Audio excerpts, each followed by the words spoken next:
Good morning, everybody. Welcome to our 2023 virtual HOA Condo Academy, number 9, our September class called Money Matters, Creating a Budget, Reading HOA and Condo Financials, Preventing Fraud and Embezzlement, and giving you the 411 on reserve funds. Welcome to our Zoom and our Facebook Live participants today. Thank you so much for being here today. Good morning and welcome to class number 9 of our 2023 virtual HOA Condo Academy in partnership with the cities of Avondale, Chandler, Glendale, Goodyear, Mesa, Peoria, Phoenix, Scottsdale, Surprise, and Tempe. My name is Beth Mulcahy, and I'm the managing partner and senior attorney for the Mulcahy Law Firm in Phoenix, Arizona. I have enjoyed representing HOAs and condominiums for the past almost 27 years. My firm currently represents over 1,000 planned communities and condominiums throughout the state of Arizona. And I also currently serve on my HOA board and have for many years. Before we dive into the meat of the seminar today, I always like to start off by getting a feel for who's in the audience, so I can tailor the information to best serve all of you. So the first poll question is, which city do you reside in? And this would be the city where you have a condo or an HOA that pertains to this seminar here today. The second question is, let us know what your role is with that condo or HOA. Are you a board member, a community manager, interested homeowner, or other? And while we're waiting for those poll results to come in, I'm going to talk a little bit about what's on our agenda for today. In today's class, I'm going to start out by providing a summary of the HOA and condo bills that have been signed into law in 2023 during this legislative session. There were 5 bills. We're going to do a quick review of the bills, and we're going to give you a handout so that if you want to do more of a deep dive, you can take a look at that handout. Then we're going to talk about creating a budget, how to read your financials, how to prevent fraud and embezzlement in your association. And then we're going to finish with talking about the 411 on reserve funds and reserve studies. Okay, quickly, let's talk about what's going on in the Arizona legislature this year. In 2023, we had the longest legislative session in the history since the 27 years I've been following this legislature in Arizona. 5 bills were ultimately signed by our governor pertaining to HOAs and condominiums. And these bills will become effective on October 30th, 2023. We have a great summary for you that we are going to be sharing with you here on Zoom and on Facebook Live. And it's just a quick summary of each of the 5 bills and what you need to know about each of the 5 bills. Just very briefly, one bill deals with condominium insurance coverage. And so it's really important for the condominiums that are listening in today to take a close look at that bill. The next one deals with only planned communities and public roadways, and it talks about, regulation of public roadways within a planned community. So if you're a planned community and you have roads that have been dedicated to the city or the county, you definitely need to take a look at this bill because you're going to need to take a vote of your membership if you want to retain any sort of authority for parking or fines on those public roadways within your planned community. The next bill talks about political activity. I think we all know the next 18 months are going to be very exciting in our country with a national election. And like a sign of the times bill, we've seen political activity bills every year now for the past few years. And this bill would allow the association to prohibit a person who is not accompanied by a unit or a lot owner or a resident of the association from entering the premises if the association restricts vehicular or pedestrian access. So basically, if you live in a guard-gated community, this bill will apply to your condo or planned community. And if a person is trying to enter your community to get a petition signed for political purposes or to campaign, if you live in a gated community that restricts vehicular or pedestrian access, no one can enter unless they're with a person who is a unit owner or resident in your association. There's another bill about board removal. This applies to both planned communities and to condominiums. And basically, this is really important because there's a whole process for removal of a board member from office. And if you want a deeper dive on it, you can look at our cheat sheet called Top 10 Things You Need to Know About Community Association Law. You can find that on our website at mulcahylawfirm.com. But bottom line is there's a whole process on how board members are removed from office in Arizona. Doesn't matter what your CC&Rs or your bylaws say about board removal, this state law applies. So each year they've been fine-tuning this state law, and this year they fine-tuned it even more. And basically what it says is that if the board doesn't act in a timely manner upon the petition to remove a board member or board members from office, and the timely manner means you have to call a special meeting of the membership to vote on the removal of the director or directors pursuant to a petition that's submitted, compliance with Arizona law. If you don't call the meeting and notice the meeting and then hold the special meeting within 30 days after receipt of the petition, the penalty under state law is that the members of the board of directors are deemed removed from office effective at midnight on the 31st day. So really serious consequences. If your board's receiving a removal petition and you don't act on it in a timely manner consistent with what the statute requires, meaning that you have to verify the names on the petition, you have to call a special meeting of the membership, you have to send out notice and a ballot for the special meeting of the membership, and then you actually have to conduct a special meeting of the membership all within 30 days, which is really quite a fast timeline for you to do that. There are consequences, meaning that the board of directors is removed on the 31st day. And last but not least, this applies to planned communities and condominiums, protected flags. The types of flags that can be flown in a condominium and a planned community, despite what your documents say, is expanded now to include the association cannot ban any historic version of the American flag, such as the Betsy Ross flag. So again, these 5 bills are going to be going into effect October 30th. We're going to be talking in more detail about these and probably spending some time, a great deal of time at your the next neighborhood services virtual HOA Academy class in October, because the timing will be just perfect. All of these bills will be going into effect, and we'll give you some examples as to how these bills are going to apply to your associations, and also we're going to answer the most commonly asked questions about these bills. So make sure you tune in next month, because this will be an important class just so you get the deep dive on the legislative update for 2023. Again, our firm is sharing with you, or if they haven't shared already, they will be sharing with you our updated summary of these 5 bills, which are going into effect on October 30th. Okay, let's switch back and look at our polls. So, wow, we've got a lot of people here today. We have over 125 on Zoom with us here today, and about 12 more with us on Facebook Live. So welcome to all of you. So the first question is, which city do you reside in? So we have almost every city here is represented here today.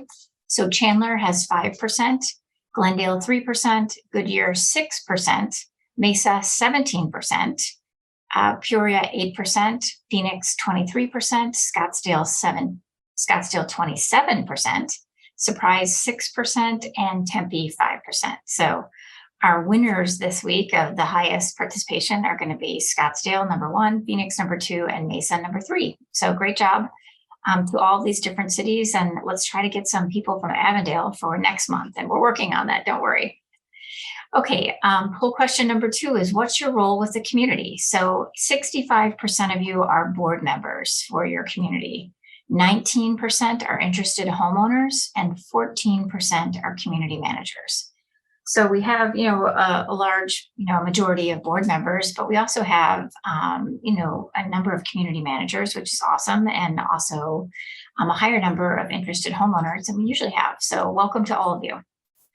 Okay, let's dive right into our topic today, because we have a lot to talk about today.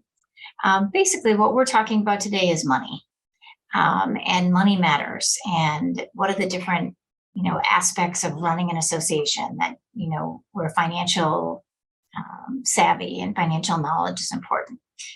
And so I think the first topic we want to talk about, because it's most relevant and timely right now, is the HOA or condo budget for your community for 2024. So some of you may already have started working on your budget. Some of you may be finished with it. Some of you, don't even have it on your radar. So let's talk a little bit about, what a budget is. So every year, a community association, so whether you're a condo or a planned community, creates an itemized summary of the anticipated income that you're going to get from assessments or maybe any other, let's say a restaurant or something on your property, and the expenses for your association for each fiscal year. And, why do you do that? Because you need to know how much money you have coming in and how much money you have going out. Why is that important? Because you want to have enough money coming in to pay for your expenses. And so a great way, the reason why we do this in the fall every year is because typically we're going to be setting the assessment rate for 2024. In the last 2 months of 2023, we're going to be notifying the owners of, if there's going to be an increase in assessments or if there's going to be, assessments are going to stay the same. And so the best way to do this is to look at objectively through a 2024 budget. This is the income we have coming in, and these are the expenses. And if they don't match, well, then you need to make an adjustment. Most association documents do require that the board of directors adopt a budget for each fiscal year. A question that I get very often, so I want to just mention it right now, is what do we do if we can't, as a board, agree on a budget, or we don't have time to get it done before January 1st, 2024? What most associations do and what best practices would be just to continue with the same numbers for 2023. So just keep that budget going into 2024 until you can agree on, a budget for 2024. So the numbers for 2023 are just going to get pushed to 2024. Now, that's not a good thing. Why? Because we all know that, the expenses of the association are going up every year. Sometimes there's an incremental increase by your management company. Inflation has caused, the cost of goods and services to go up. And so if you don't adopt a new budget for 2024, factoring in those increases, what's going to happen is you're never going to have enough money for your association. You're going to be robbing Peter to pay Paul. And so you're going to be operating with the same expenses, but less dollars, or higher expenses, but less dollars coming in as income. And ultimately what we see happen with associations, if that, continues from year to year to year, is that we start to see deferred maintenance and, the overall maintenance of the association just starts to go down because you just don't have the money to fix something when its useful life is up. So that's not a good thing. So bottom line is you really should be working hard in September, October, November, and December to come up with a 2024 budget. And we're going to tell you how to do that today. Most associations have a fiscal year that's the calendar year. So December 31st is the end of your fiscal year. January 1 is your new fiscal year. And so typically the board's going to start working on the budget for your association right now. We're in the zone right now between September, October, November, and December, where all of this should be coming together. A good goal for your association would be that the budget is approved by October, November, or December at the absolute latest, so that the association can provide notice to your members about whether or not there's going to be a fee increase so they can plan accordingly for 2024. So who prepares the budget? It changes for every association, but I would say that if you have a management company, typically what happens is the management company will create the first draft of the budget and bring it to the board's attention. Sometimes you have an active financial committee or a budget committee. And in some cases, that budget committee or financial committee is the one that creates the first draft of it, not the management company. Sometimes the treasurer or maybe the president does it. creates the budget if your association doesn't have a management company. So the norm is that the management company takes the first stab at it, and usually the management company has like a budget expert for their company, and they're the one that's putting together all the budgets and looking at the year-to-date budget for 2023 and seeing where the association was over budget or under budget, making the adjustments correctly. Each association should check their governing documents to determine the requirements for preparing the budget and whether the members are required to participate in the budgeting procedure or whether the board is solely responsible for preparing and approving the budget.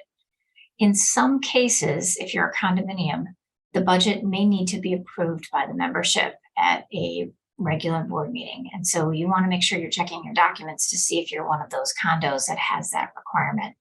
It's an added step. And if you do have that requirement, you really need to get on the budget early and create it early for the next fiscal year. Okay, so once the first draft of the budget is, presented to the board, what happens is the board of directors should review the budget and discuss it and make edits if needed. And then ultimately the goal is that a majority of the board is going to approve the final budget. Now, as I mentioned in my introductory remarks here today, I have served on and off my board now for, I think, 13 or 14 years. And so some years it's easy, some years it's not easy to get the budget approved.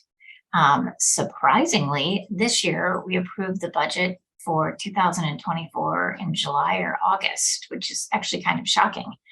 Other years we've gone right to November and December, and there's a lot of fighting and people are upset about, the increases, etc. But this year we were able to really hone in on what expenses we thought were going to go up based upon 2023 numbers. And we were able to agree on the budget for my association. And so what's the typical procedure? So typically somebody introduces the budget on your board, whether it's the board member, maybe it's the treasurer, maybe it's the finance committee, maybe it's the manager, and you discuss it. Sometimes it's introduced and then you let it marinate until next month's meeting. And then you come back ready to give feedback and to vote on it or make changes to it.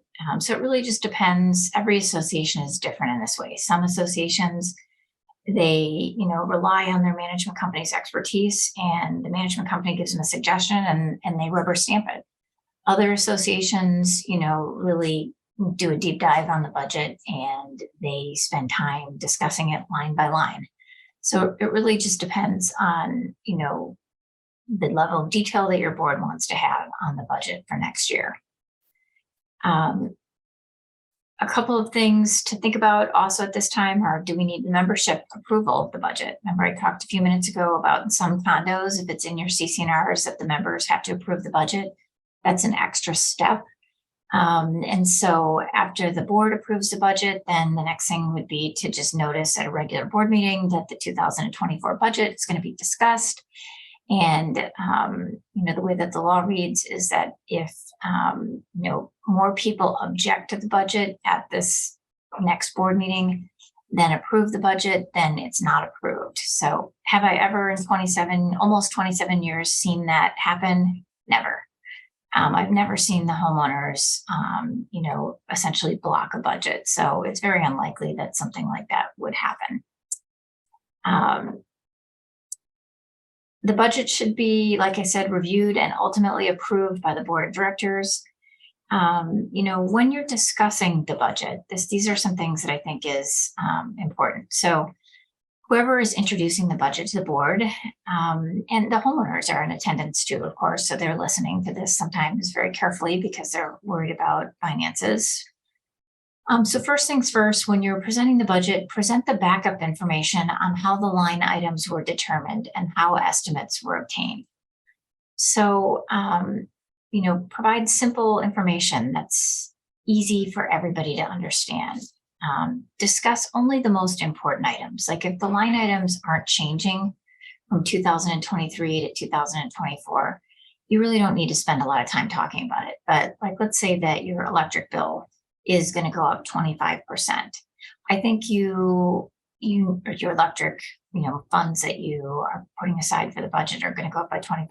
I think you really do owe it to the board and to the members of your community to explain how and why you increase the line item for the expense for electricity. And likely it's going to be because you looked at, what happened in 2023 and we, underfunded or under budgeted for what the actual needs were going to be. Talk about trends that are going to help show the future of the association's expenditures. So I think we all can agree that insurance is going up, electricity is going up, water is going up. You often will have an incremental fee increase from your management company, maybe your pool company, your landscaping company, and that's already in the contract. So you also want to reach out to your vendors, like your lawyer, to find out, is there going to be a fee increase in 2024? Is it anticipated? And factor all of that into the budget, and then be able to explain it as you go through the budget. Be open and ready to answer questions. You may have a new board member who has never been through the budgeting process before. And if somebody isn't understanding it or has a lot of questions, what you might want to do is say to that board member, hey, let's have a sidebar after this meeting and I can go through this and do a deep dive with you for whoever's introducing the budget. We have a great cheat sheet called Budgeting for Community Associations, which I highly recommend that associations that are going through this process consider taking a look at as you're navigating the 2024 budget. And we're going to be sharing that with you on Zoom and on Facebook Live. And remember, you can always find all of our cheat sheets on our homepage of our webpage at mulcahylawfirm.com. Okay, so let's actually talk about what are the steps. We're backing it out a little bit, right, to complete the budgeting process. So if you're actually the person that's doing it, creating the budget for the first review for the board, what I would do is first take a look at last year's budget and the records and compare the differences between what was budgeted and what was actually spent. So look at the year-to-date budget, in September of 2023, and look at where the variances are. And then think about what are the reasons for the variances. So maybe you had a pipe burst on your common areas, and it's unlikely that that will happen again. And so maybe that made a few outlier months where the water bill was so much higher than it would normally be.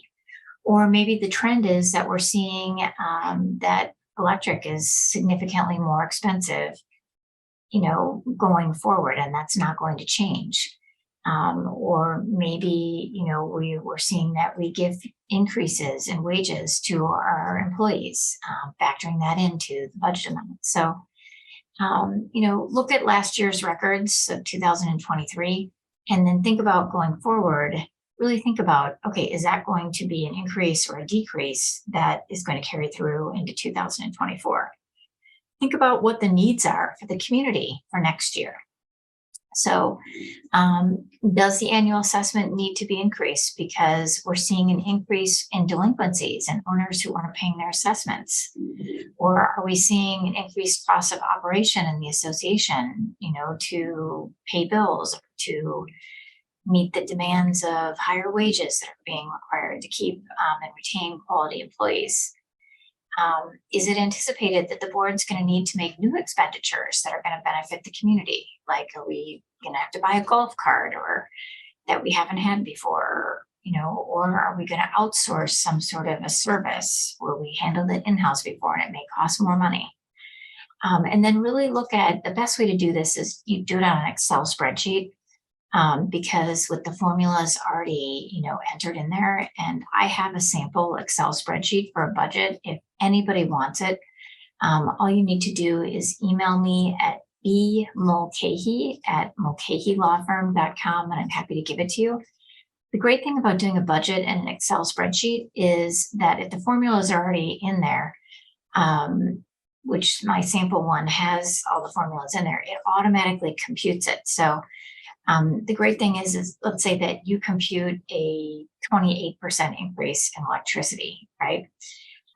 it's going to automatically just you enter that in and numbers all add up at the bottom and increases the expenses based upon the number that you put in. Also, it's really easy to balance the budget when you're using an Excel spreadsheet because you can get, the total expenses and then you see up in the income, you can just keep changing the number, making it higher and higher and higher until it actually meets the expense number. So you have a zero line budget, which is what we're aiming for.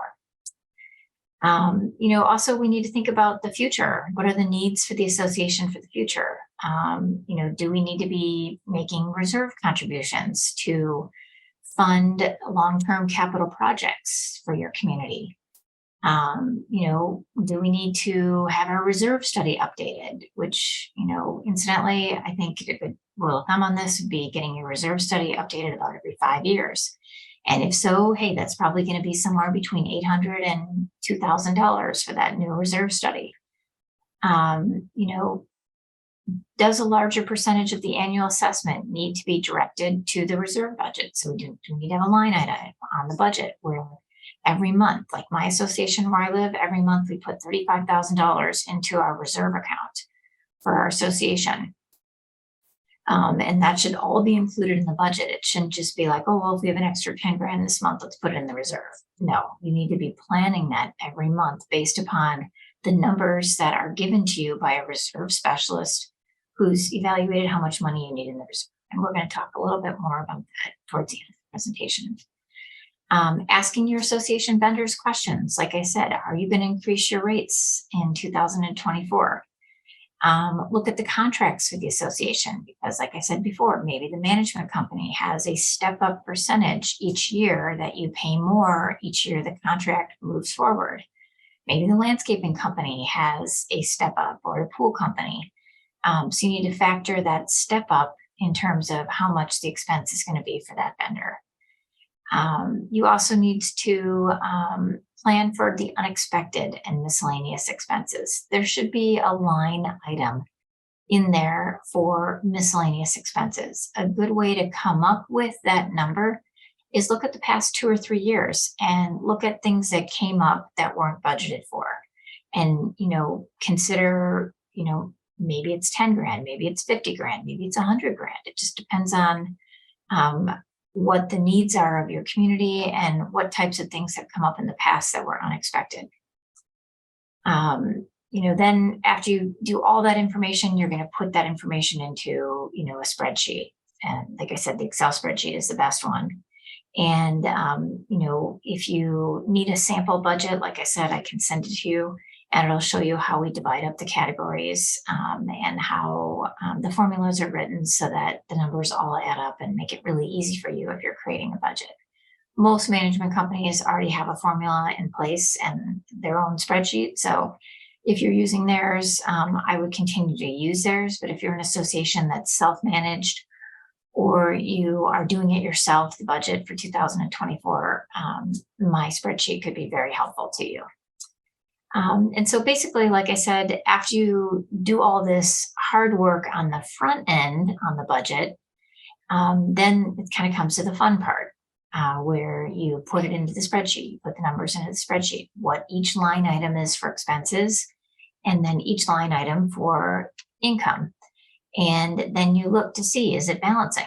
And do we need to increase the assessments? Do we need to lower some of the expenses in certain categories? These are, you play with that a little bit so that you can get that budget to a zero so that your income coming in goes out in expenses and, there's no leftover money at the end of the year. Okay, so that's just kind of the quick 411 on the budgeting process. Again, I'm going to direct you to our cheat sheet on budgeting for community associations. It's a great overview and could be very helpful for you, for your association as you're going through the budgeting process. Also remember that our firm is always here to help you if you have any issues with regard to your association's budget, or your board is at a dysfunctional standstill and you can't get a budget approved because there's differing views on how expenses of the income are being portrayed in the budget. bring me in to help. I have worked with many associations that, basically can't get along and need a independent third party to come in and evaluate things and give recommendations so that all of you can move forward and get out of the dysfunction. Okay, the next topic we're going to be talking about is reserve studies and reserve accounts. So in our budgeting process, we talked about, reserve studies and reserve accounts.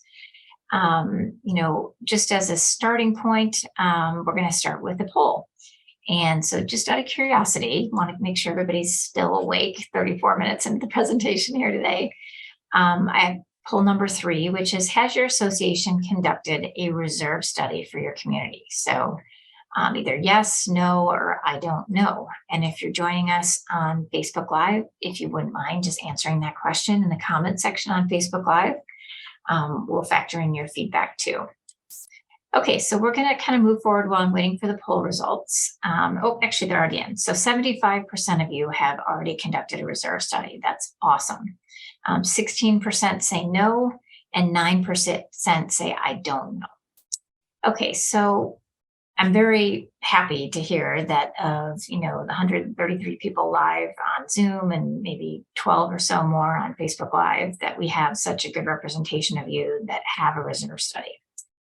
So let's kind of back it out a little bit and talk about what is a reserve study, what does Arizona law say about reserves and reserve studies, and what are best practices for your community. As a starting point, we have a great cheat sheet called Reserve Funds for Community Associations, and we're going to be sharing that with you on Zoom and Facebook Live. That is a go-to resource that gives you the 411 on everything you need to know about reserves. What are they? What's a reserve study? How much do they cost?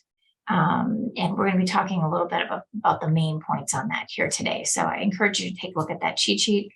And as always, you can have a copy of these cheat sheets, all of our cheat sheets, over 65 of them, on our firm's website at mulcahylawfirm.com.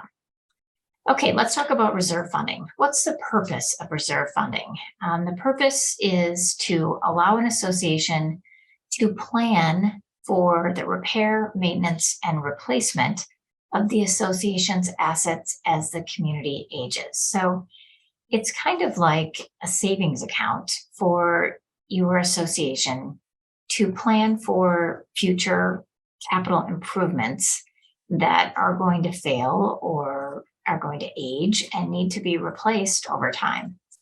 And so this reserve funding is a way for associations to spread out the money that's needed to pay for an item. So instead of going with like a special assessment for $25,000 per unit or per lot, basically what it does is it just allows the association incrementally to put aside money every year so that when the useful life of the pool or the clubhouse or the jacuzzi or the tennis courts or the pickleball courts or the volleyball court or the pavement in the community or the blacktop in the community or the entrance signs or the gates that go up and down, it provides an opportunity for us to plan for, okay, how long are these useful before they're going to need to be replaced? And then we put aside money each year based upon a reserve study to plan for that future. And what I always say is that associations that have to have large special assessments, it usually shows a lack of planning by prior boards. And the only way we can fund this is by doing a big special assessment, which I think I can tell you from being in the trenches for almost 27 years, people don't like special assessments. People don't like boards that levy special assessments. And sometimes people refuse to vote for a special assessment or vote no for a special assessment, which really puts the board in a pickle because we have this amenity that is falling apart and we can't get the owners to approve a special assessment to fix it. So, the best fiscal management for your association involves the association, number one, having a reserve study done by a accredited, licensed, bonded reserve company. And what they'll do is they will provide you with a great reserve study that shows you what your amenities are that are capital improvements, and it shows you how to fund those based upon the useful life of those amenities. And it just gives you a plan on how much money to put aside each year, how much money you should have in your account, your reserve account each year to be funded. It gives you percentage ranges. So, you should be aiming for having your reserve be somewhere in like the 70 to 80% funded to be considered like a healthy, financially healthy association. So a couple things that I want to mention is that Arizona is a little bit behind on reserves, addressing reserve studies, how much money to have in the reserve, requirement to have a reserve study, requirement to have reserves in place for your association. Arizona law does not require reserves or a reserve study. And so that's important to know. There are other states that do have some requirements pertaining to reserves and reserve studies. Arizona does not. It's coming in the future. It's just not the law right now. However, Arizona does say that planned communities and condominiums in Arizona with 50 or more lots or units are required to disclose to purchasers the amount of money held in reserves and provide a copy of the most recent reserve study, if any, in a disclosure statement pursuant to A.R.S. 33-1806 for planned communities and 33-1260 for condominiums. So interesting that Arizona, the state of Arizona, doesn't require reserves, like a reserve account, and doesn't require us to have a reserve study. But interestingly, we do need to tell buyers about how much money we have in the reserve and also provide them with a copy of the reserve study so that they're making an informed decision when they purchase a unit or lot in a community. So interesting, tidbit there. So if you're savvy buyers coming into your community and they see, that you're maybe 20 or 30% funded in your reserve, they can look at how much money is in the reserve and then look at the reserve study for that year. And you see, we only have 250,000 and we're supposed to have $1.1 million. What is going through the mind of the buyer when they see that? A savvy buyer is going to think, I'm paying in the future. I will be paying in the form of a special assessment to fix all of these capital, improvements in the community. And so maybe they can negotiate a better price, or maybe they just take a pass on the deal because they don't want to deal with such a low reserve, knowing that there's going to be a huge financial investment in the future. Okay, so let's go back a little bit and talk about the reserve study. So I mentioned briefly that the reserve study should be done by a licensed and bonded reserve specialist company. I do not recommend doing do-it-yourself reserve studies that you can find on the internet for $99.99 or $199.99. They just don't cut it because you may not know all of the amenities that you're responsible for maintaining, and the board, as laypersons, are entering the information into this formula that these online companies use for reserve studies. And you really need a professional that this is their entire, job, is helping associations with planning for the future in the form of a reserve study. So we highly recommend that you use a professional licensed and bonded reserve study company. And again, the reserve study is just going to be your budgeting guide that's going to provide a plan that shows how much is reasonable to place in reserve for a specific replacement or maintenance project. So when you follow what the reserves, require, so let's say, give our example, let's say that maybe you have $500,000 in your reserve account right now, and your documents say that you're supposed to have $100,000. And so when you have the reserve study, they give you an analysis of how you can catch up, how you can get to where you need to be. And in most cases, they get you caught up in like 5 years. A good example is my association. We had, when I got reelected to our board, or I got appointed to our board actually the first time, after I'd served on it previously, we were down to like our last $250,000 and in our reserve. And we we're supposed to have a reserve of like $3.5 million. So, I mean, that's like, whoa, way grossly underfunded. And between 2016, when I got back on my board, and about 2020 or 2021, we had it funded up to like 70 or 80% of where we needed to be on the reserve funding. So it can be done. It's incremental, and you have to be very disciplined. Like, we put that $33,000 or $35,000 away every month to make sure that we are funding the reserve the way that we need to be, so that when our big expenditures come up, we have the money allocated for that line item on the reserve, and we can pay it without having a special assessment of the owners. So basically, a reserve study, what it provides is an inventory of assets for your association, the location of the assets, the current age of the assets, and how much remaining life they have before they need to be repaired, maintained or replaced. The cost to replace each asset when necessary, the cost of repair or maintenance, like painting association fences or painting the clubhouse, or resurfacing the pool area. And then finally, it gives you a calculation of the monthly contribution required to have proper funding for repair, maintenance, or replacement when needed. So it's probably one of the most valuable tools in your board member toolbox to help you plan for the future, so that you don't have to go through that pain of having a special assessment vote and having all the homeowners be angry that they're having to write a large check to the community that they weren't planning on having to write. One thing I want to mention is, as you're doing your budget, so there's some crossover topics here for sure. As you're doing your budget for 2024, if you are cutting expenses, really be careful about cutting your reserve contribution.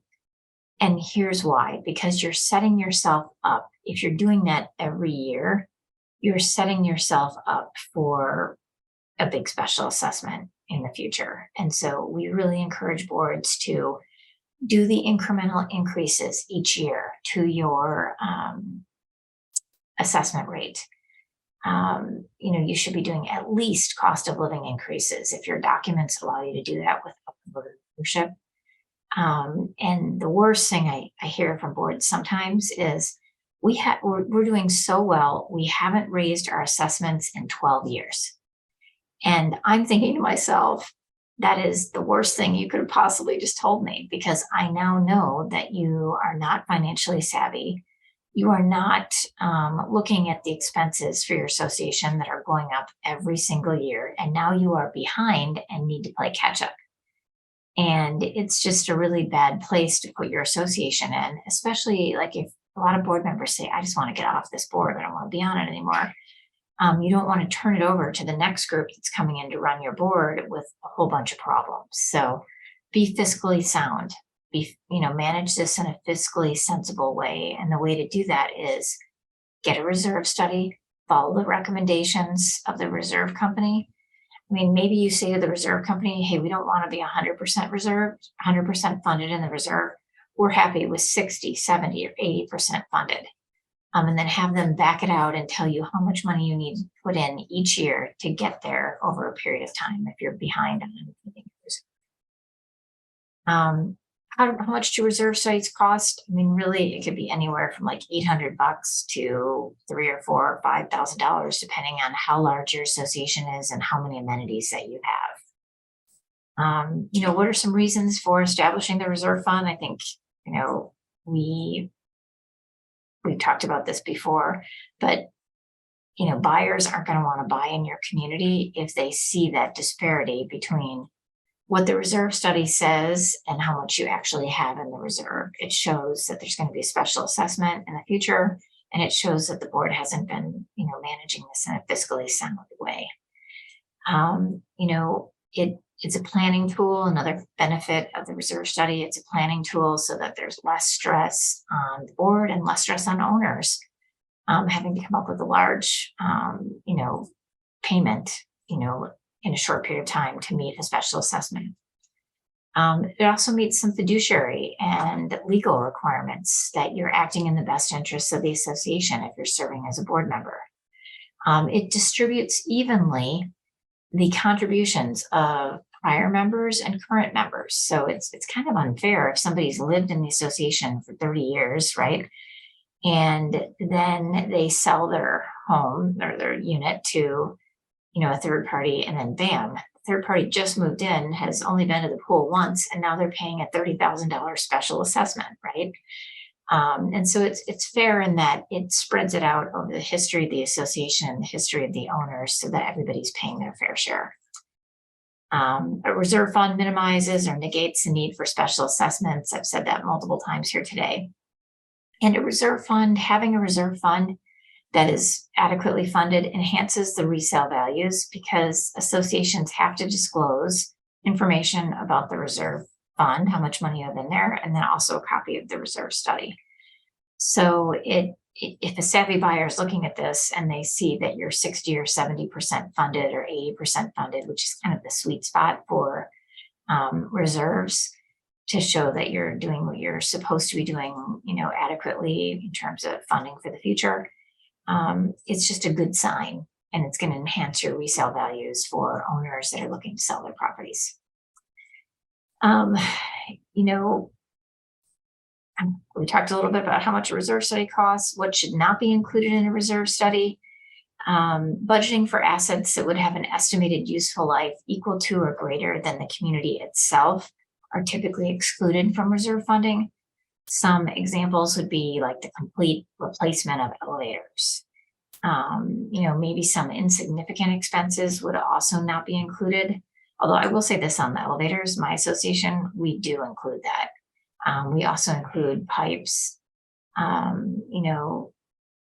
Even though the pipes may have been there for 50 years, we're thinking ahead that we're going to have to resection the pipes and replace them in the next 20 years for sure. Oftentimes, like natural disasters and accidents, we don't have a line item for that in the reserve. So that's typically not going to be included in the reserve study. However, there might be insurance coverage for those types of items. Okay, so we are moving right along. Our next topic is we're going to talk about how to read HOA and condo financials. So probably the most important thing to think about when you are serving on your board is that you have a fiduciary responsibility to your community to make sure that you're taking a look at the financials of the association at least once a month. Now, I was the treasurer for my association for several years. They have a higher scrutiny. When I was serving as the treasurer of my association, I was spending about an hour a week looking at the finances of the association and signing checks for the association. Myself, we had 2 signatures, 2 board members were signing every check that was over a predetermined amount, like $1,000. So if you're a treasurer for your association, you need to have a much more heightened analysis of the financials. If you're a board member, you still need to be looking at the financials. You can't just count on the treasurer to do it. And so a couple things that you should be thinking about when you're dealing with HOA financials. So number one, you should be looking at the year-to-date budget every single month. Are you over? Are you under? Are we going to have enough money at the end of the year? What are some things that we can do to handle any over budget items? You want to look at the reserve study, especially when you are looking at what types of things need to be done in the upcoming year, meaning that their useful life is expired and they need to be replaced. You should be having an audit review or compilation done every year for your association. That's the law in Arizona. You have to file state and federal taxes annually, so keep that on your radar. You should be looking at the board packet carefully, like the financial statement, the check register, the bank statement for the association, and looking for unusual things in there, like wire transfers to third parties that shouldn't be happening, or personal checks or corporate checks being made out to personal, individuals without any backup or documentation. If it was like petty cash, or if it was getting reimbursed for light bulbs or whatever. And so kind of a rule of thumb, I would say, is if you're a treasurer, I would spend at least an hour a week looking at the financials for your association. If you're a board member, you should be spending at least somewhere between 10 and 30 minutes a month, usually before the board meeting, looking carefully through the financials. And, making sure that everything appears to be in order and asking questions at the meeting. If something isn't adding up, ask a question like, hey, what is this wire transfer? And I want more information on this. Or, I don't understand why our reserve is going down. We used to have 1.7 million in there and now we only have 1.2. Why is that? And so just being savvy and keeping your eyes open and reviewing things is really important. Okay, another thing that's very important, if you're a treasurer of your association, you need to know how to read a balance sheet. And so we're going to share with you a great resource on how to read an HOA or condo association balance sheet. We're going to be sharing that on Zoom and also on Facebook Live. Remember, if you're new to the board and you haven't had a lot of experience, or you're a new treasurer and you haven't had a lot of experience in dealing with corporate financial books and records, make sure that you're attending seminars on how to read a financial statement, and make sure that you're reaching out to your trusted advisors, your CPA, your lawyer. I've gone in and done boot camps for association boards that want to understand better how to handle finances and how we can, maintain a level of scrutiny on the finances, and what are some warning signs of things that we need to be looking for, and just a full explanation. Like what I've done when I've gone in is I get the board packet and I just go through it with them and I say, okay, page 1, this is what I'm looking for. Page 2, this is what I'm looking for. And we just do it in kind of a boot camp way where it's typically on Zoom and we're all on there together, and questions pop up, I answer them, and we move on. And don't be scared of the financials. It's not something that's so complicated that somebody that doesn't have a master's in business, you don't need that. You just need to be aware and looking at things every month and asking questions and understanding how the financials work for an association. Okay, our last topic for today is always kind of a scary topic. And people, get a little bit freaked out when I teach this only as a class. So I always kind of throw it in at the end. And basically what this is how to prevent theft and fraud and embezzlement of your HOA and condo funds. And if you think this can't happen to you, I'm going to tell you it can happen to you. I've been in our industry in Arizona for almost 27 years. I have seen numerous instances of issues with board members stealing money, management company employees stealing money, management companies stealing money from associations. And if you just Google HOA or condo and fraud and embezzlement, you're going to come up with so many hits, your head's going to spin. It's something that happens in our industry. So the purpose of bringing up this topic is not to scare you, but just to tell you what are the warning signs that you should be looking for, and what are the things that should be, you should be raising your eyebrows on and being concerned about. These are the warning signs. Okay, so what does misappropriation of funds look like? Sometimes it's someone just taking outright cash, just $2,000 check payable to the manager or payable to the board member, no explanation, or transferring funds electronically to that person. Faked expenses, another very common thing where they submit a receipt for something, but it actually wasn't for the association. Paying former employees or non-existent employees wages, transferring funds to another community, the management company or the manager without justification, using association funds as collateral on a personal loan. Shocking, that happens, where they'll send the bank statement of the association to the bank that they're trying to get a loan for. Maybe it's a board member, maybe it's a manager, and the bank is relying on, the association's, the money that's in the association's bank account, and they're pretending like it's their money or they're somehow related to this, and therefore that should give them, the ability to get a loan with a, or a line of credit. Showing investments on the financial statements as certificates of deposit when they're actually non-existent. So making up accounts. So, oh yeah, we've got 400,000 in these CDs. And then the $400,000 has been siphoned off over time.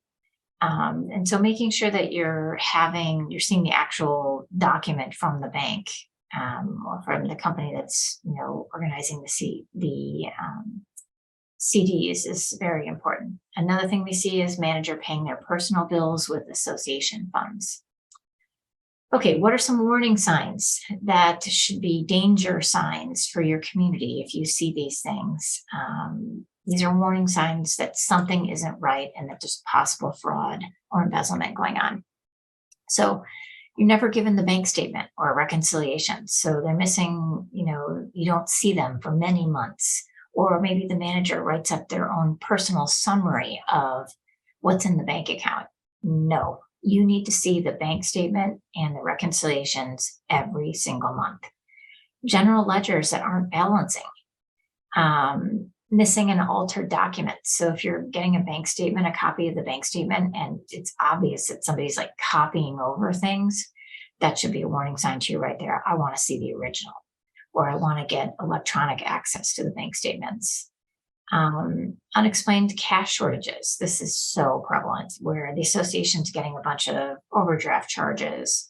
You're getting panic calls from the manager. I need you to sign this check tonight, because if we don't, the electricity is going to be turned off. Okay, that should be a warning sign to you. Something isn't right here.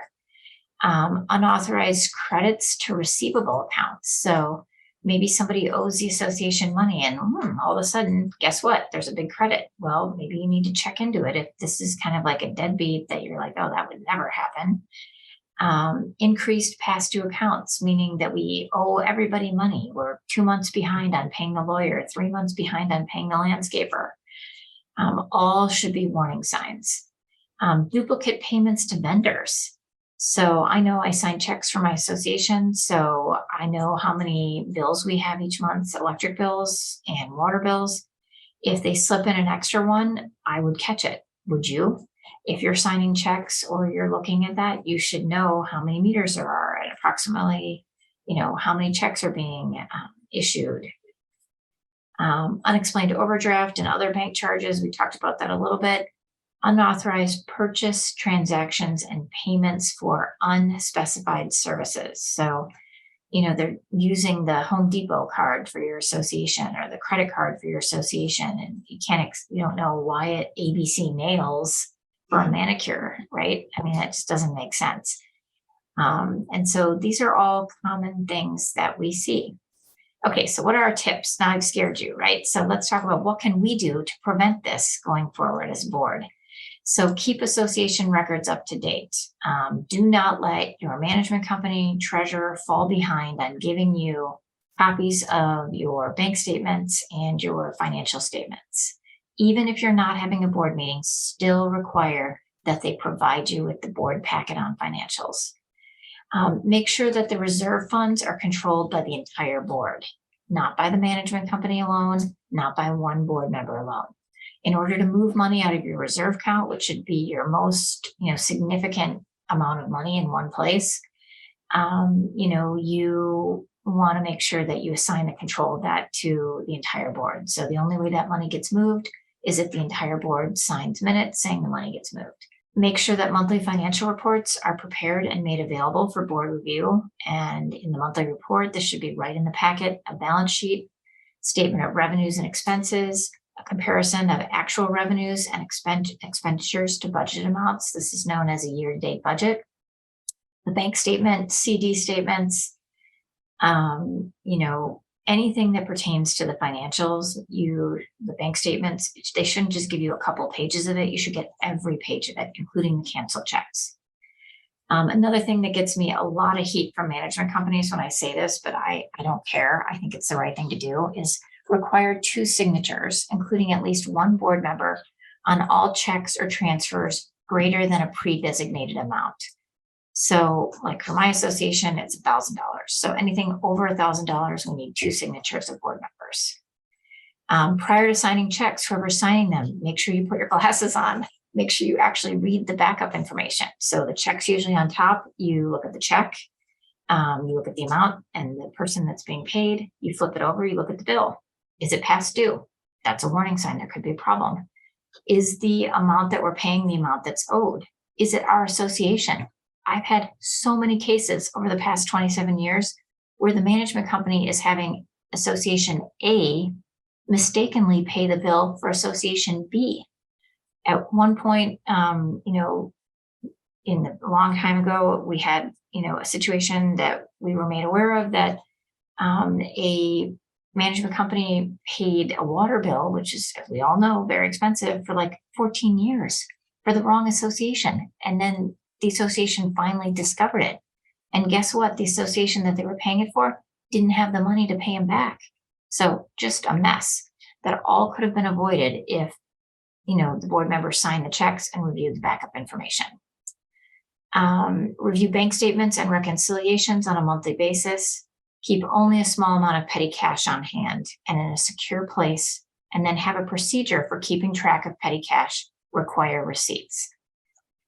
Regularly review delinquent receivable balances so that you have an idea of, okay, who owes this money, and keep an eye on that. If there's some sort of weird deviation, something goes away, it's something that you should be asking questions about.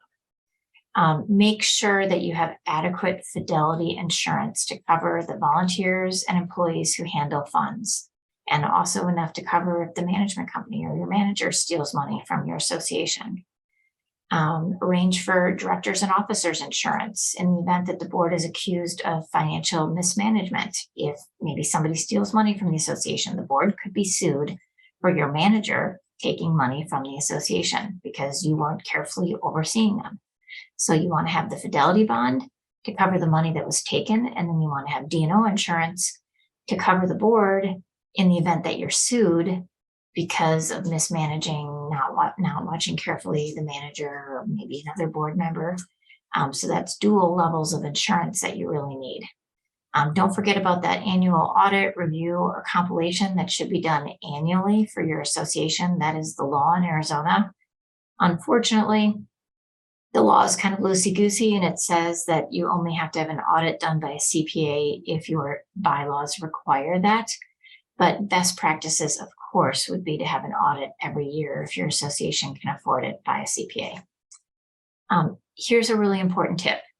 If you are finding these red flags and you're worried about them and you don't know who to turn to, or maybe you find out actually that there are funds missing, like you asked to see the CD and you go to the bank and you find out, hey, there's no CD. What do? Okay, here's a very important tip. You want to immediately reach out to your trusted advisors. So your attorney would be, one of the trusted advisors that you should go to with this problem. Make sure that your attorney isn't going to tell whoever the perpetrator is, right? Like my client is the association. My client is never the management company. So if you tell me something bad about the management company, it stays between us. You are my client. But sometimes that relationship with attorney and management company gets a little too cozy, and you got to be careful of that. So, if you are in the situation where there has been an embezzlement of funds, or there's lots of red flags that lead you to believe that there's a problem, reach out to your attorney, reach out to your, other trusted advisor would be your insurance agent. Get the three of you on a call and troubleshoot. You will want to talk about what kind of insurance coverage you have. We want to talk about, do we need to have like an audit done, a special audit that would be like a fraud audit to determine, prove that this person actually took the money, like a higher level audit. Do we want to go to the police? I've had associations that have gone to the police to press criminal charges against a manager. We have been through this process with associations, and I am here as a resource to help you if you ever find yourself in this situation. It's not fun, but we will get through it and we will help you resolve the issues and get you back to a place where this isn't going to happen again and make you whole with the money that's been taken away through insurance and other means. Okay, we have a great cheat sheet on tips for preventing theft and fraud of association funds. And I highly recommend that you take a look at that, especially if you have an inkling that something is not going right at your community. And just a parting thought on this, just remember that diligence is the most important thing. Stay on top of, reviewing the financials for your association, because what, studies have found in embezzlement cases in businesses is that there has to be a triangle in order to, have somebody embezzle money from you. And the triangle is that the person that's embezzling it has a need, like maybe they're going through a divorce, or maybe they don't have enough money, or maybe they think they're being underpaid, right? That's the top corner. The next corner is that things are loosey-goosey, and there's no, financial accountability. Nobody's checking things, that I can transfer money in and out of the account as the manager. And, I have a lot of authority to do that. And then the third thing is that we're asleep at the switch with the board. Like, we're not watching things, and the manager knows that. So it's the manager has a need, or maybe the board member has a need. Things are loosey-goosey. It's really easy to take the money, and then no one's watching. So we want to make sure that that doesn't ever happen to your association. So being vigilant and reviewing things and looking at the suggestions that we have in this cheat sheet and that we talked about here today will protect your association so that it does not happen to you in the future. I want to mention a few things before we sign off for today. Thank you so much for all of you being here today.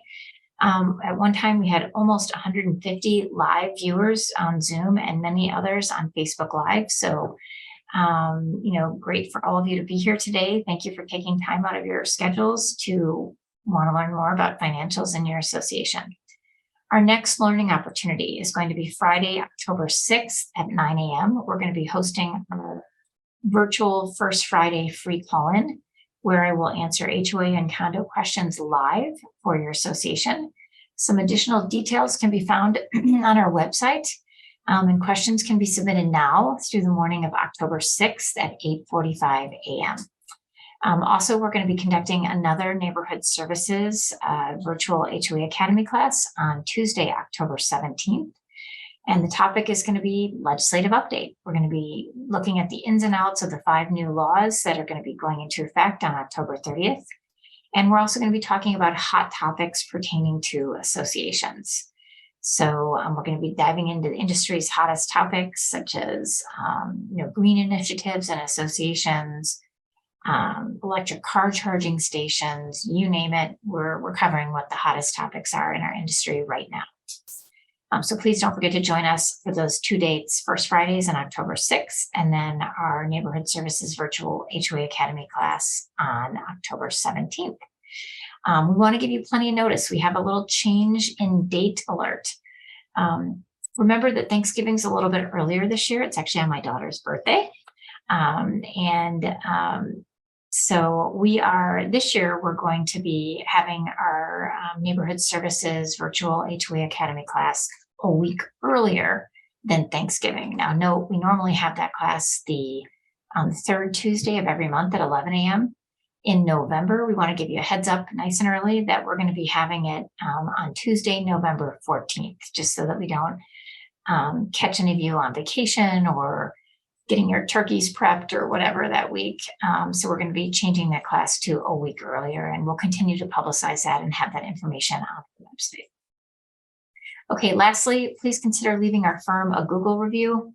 We're sharing a link right now in the chat on how to leave a review. We are always happy to get feedback from our valued customers and those of you who attend our seminars on how we're doing in these classes, how we can improve, topics you want to hear more about, so that we can continue to improve our service and do a better job for you when providing you these educational seminars. So the Google review link will be shared with you shortly if it hasn't already been shared. I really appreciate those reviews because it gives me an opportunity to hear directly from you how we're doing. Thank you again, and I look forward to seeing all of you in October for our 2 upcoming classes. Thanks so much, everybody, and look forward to seeing you in October.